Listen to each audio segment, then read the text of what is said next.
Howdy guys, it's Millipede, and today I'm going to be talking about Clark Industries and the secret underground labs below. We're going to be going over some of the people employed there, the different wings of innovation, some experiments and inventions that were created there, and the general role that the labs play in the plot. Before we start, UnderWorldly is a world building project that I've been working on with my partner Pepper since 2015. If any of this interests you, I have more about the series on my Instagram, Twitter, and Wiki, all linked in the description. On to the video. Also, just a note, my dogs were terrorizing me during the entirety of this recording, so if you hear any thumps or heavy breathing or licking in the background, you can thank my two evil demon dogs. And I'll put a picture up on screen because I'm sure people want me to pay the puppy tax. Clark Industries is a power supply and tech innovation company owned by Thomas Clark. On the surface, it's just your average lovable multi-billion-dollar corporation. For decades, they've spearheaded the tech industry with their seemingly unearthly developments and wellspring of knowledge. The main office on the outskirts of town consists of a 20-story office building, as well as the city's power plant and distribution center. Beneath the surface, however, lies a massive amount of secrets, literally and figuratively. Built beneath the building is a vast laboratory running in complete secrecy from the world, and even some of the office building's workers. Workers on floors 1 through 10 are completely unaware of the existence of the sub-labs, while those on 11 through 20 are usually in the know. However, the labs were built and staffed before Thomas ever took over Clark Industries, so nobody is really sure who developed them. Starting off, we have Thomas Clark, owner, CEO, and chairman of the board. You heard me right, he's not going anywhere. Clark Industries is his baby, and he's been taking care of it for decades. Starting as an employee in his younger years, he quickly rose to power and renamed the company in his name. Such a swift and total takeover of control surely happened legally, right? Right? Anyway, the company has soared under his supervision, pumping out major projects like batteries, generators, phones, and various other devices. Additionally, Thomas's no-nonsense attitude has made him a fierce competitor amongst other tech giants, sometimes singling him out as one of the top executives. Despite his public appearance being stony and apathetic, underneath it all, he's just as cold as always. It's rare to see him ever crack a smile, especially if it's about business. There is, however, one person who counts as an exception. Jay Clark, Thomas's wife and second in command. In her early 20s, she acquired a position in the office of the newly appointed owner as the head secretary. Using her charm and overeager lust for knowledge, she quickly gained Thomas's trust, and he put her in charge of the labs as well. Jay thrives in chaos and a heavy workload, so she welcomed this responsibility. She even took over one of Thomas's personal projects after it went awry. She also eventually took on Thomas as a personal project, in the form of marriage. As Jay became more focused on her expanding family and her passions, she decided it would be better to take on less work-related responsibilities. For a little while, at least. It wouldn't be long past her retirement that she opened a restaurant with Thomas's brother Jackson. Harper is a special case. Created by Jay in an attempt to prove her technical prowess, Harper is a modern, updated version of Fira's creation, Seraph. Harper comes with more upgrades and a flashier design, potentially due to Jay trying to one-up the original bot's creator. Originally just an assistant, barely helping out in the labs, he eventually overtook the office portion of Jay's job after her departure.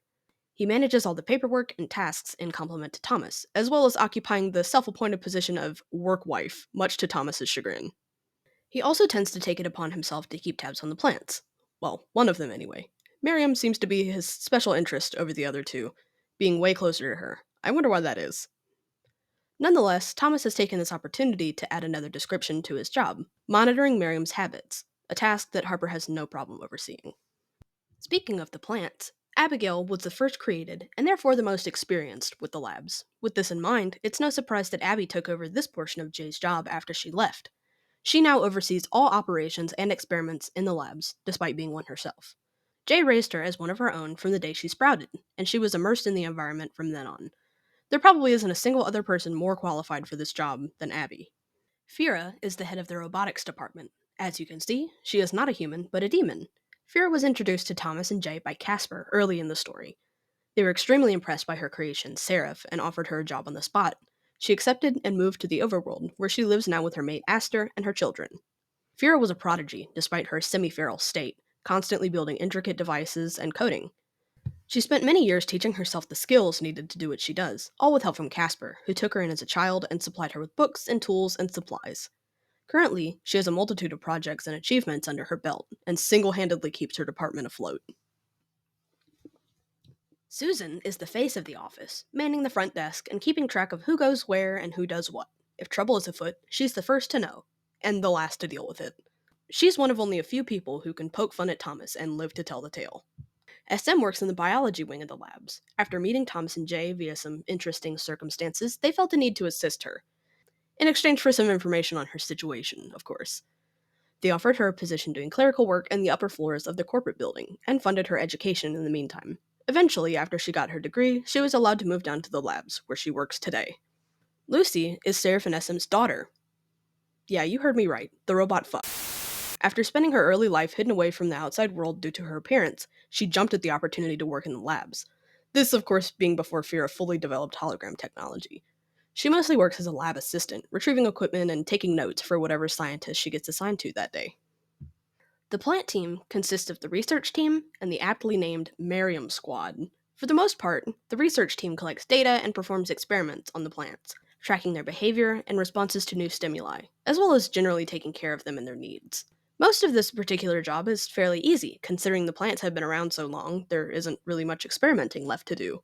The Merriam team, however, has their work cut out for them. Merriam, the youngest and most aggressive plant, finds it hilarious to break out of her enclosure and terrorize lab staff, meaning a few times a week, these guys have to put the building on total lockdown and chase down a rampaging 10-foot tall plant monster. So fun.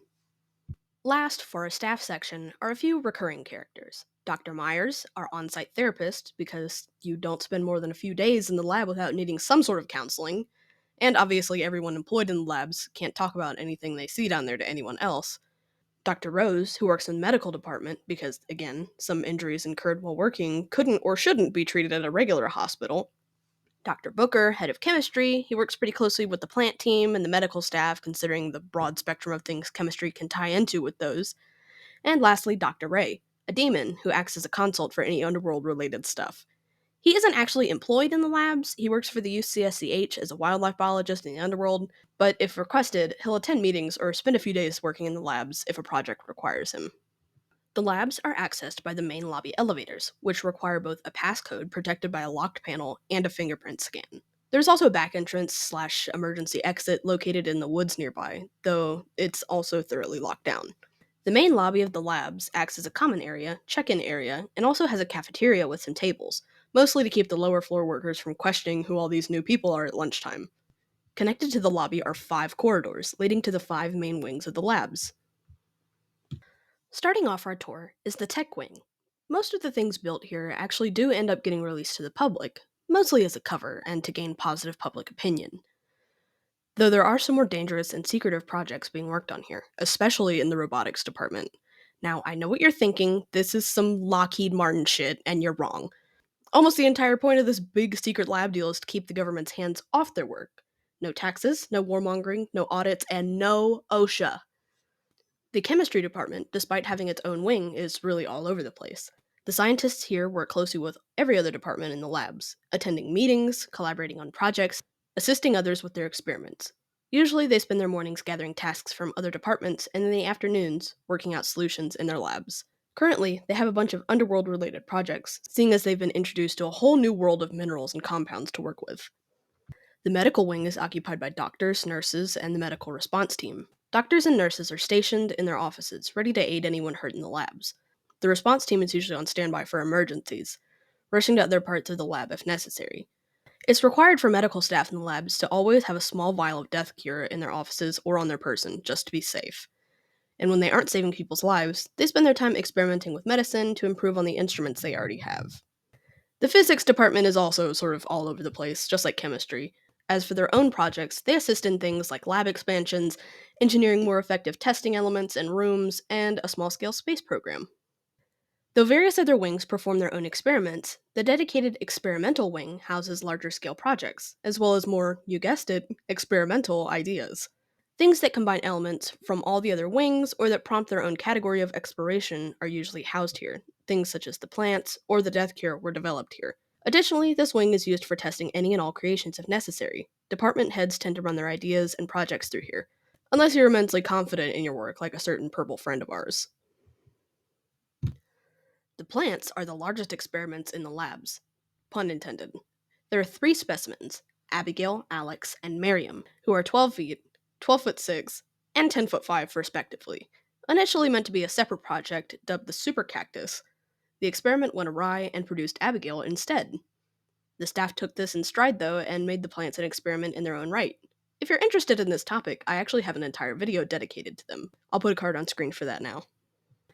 If Miriam's poor behavior wasn't made apparent already, it got so bad that she needed a collar. Her aggression and eagerness to lash out led Thomas to make her this to keep her inside. The collar's location is constantly monitored, making her location known. A gate was built at the entrance to the plant's enclosure with a link to the collar, delivering the wearer a nasty shock if they leave its bounds. As if this wasn't annoying enough, it also hinders Miriam's ability to eat, an unintentional but extra punishing effect of this collar. Useful for controlling her diet, though. Considering the labs can be a dangerous place, in rare cases, people get injured in ways that even the death cure can't fix. In this instance, all employees have their DNA on record, and in the event of an incurable death, they'll be cloned. This isn't just a free pass, though. Most of the staff want to avoid this at all cost, considering the debate of if cloned people are really themselves. This is also where the unethical part I was talking about comes into play. At the creation of the cloning device, one volunteer was chosen to be the lab's base clone, allowing their DNA to be used in the creation of a sort of test dummy. So let's say chemistry needs to test a new bioweapon. They'll simply acquire a lab cone and... Lab cone? What is wrong with me today? They'll acquire a lab clone and test it. Easy. The cloning device is also used to cut cost on feeding the plants. Believe it or not, cloning a single deer is cheaper than buying the stock to feed them. Speaking of the plants, yet again, another cost-cutting measure was developed shortly after Alex and Miriam came to be. Being so large and requiring specialty clothing, furniture, and most importantly food was turning out to be quite the financial drain. So the physics and tech departments developed a new way to enlarge or shrink items, or even people.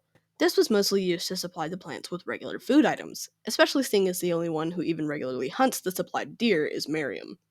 The device is also used in the rare case that the plants need to be transported out of the labs, mostly for enrichment, where they can then be disguised using the hologram device. For a short while, Miriam was permanently shrunken to put an end to her outbursts, but this put her in an extremely depressed state, and it was decided she would just wear the shock collar instead. As stated earlier, Harper is a creation of Jay's. Jay was still second in command at Clark Industries when he was built, so he's considered one of their products. As his inspiration, Seraph, has multiple extending arms, Harper does as well. Instead of having 4 like the former, however, Jay thought it would be effective and somehow not excessive to give him 6. Jay claimed this was to make him a better, more effective assistant, but it seems like it was just another attempt to one-up Fira. Don't worry about all this robot talk, by the way. I'm gonna be making a video on them. As if Fira hasn't contributed enough, she made yet another project while employed under Thomas. Holograms. The name is pretty self-explanatory. They're used to cloak any special-looking characters so they can blend in. The wearer is able to customize their hologram to design their human self, however they please. Then, once they're ready to use it, they can just switch it on and hide it away. It doesn't make clothes, though, so make sure that you aren't naked, Seraph. Finally, the death cure. As badass as this sounds, it isn't a true cure-all. If someone is on the brink of death or has freshly died, the death cure can be administered. The serum will target any damage to the heart, brain, or other major organs, fully repairing and revitalizing them, as well as neutralizing any threats present in the body.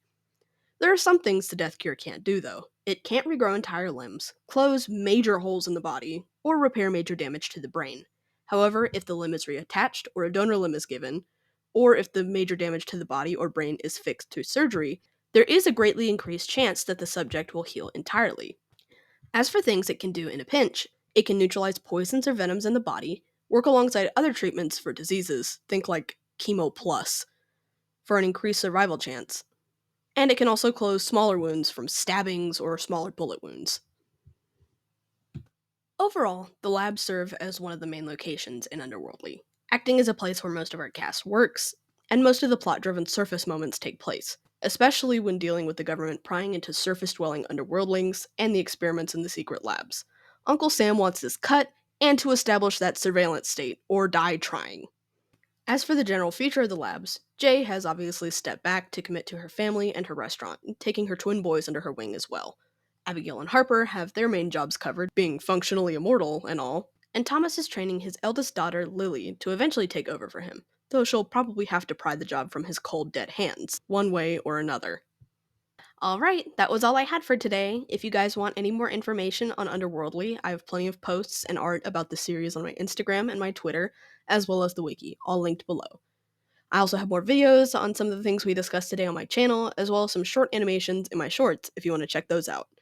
Don't forget to like and subscribe if you want to see more content like this, and thank you guys for watching!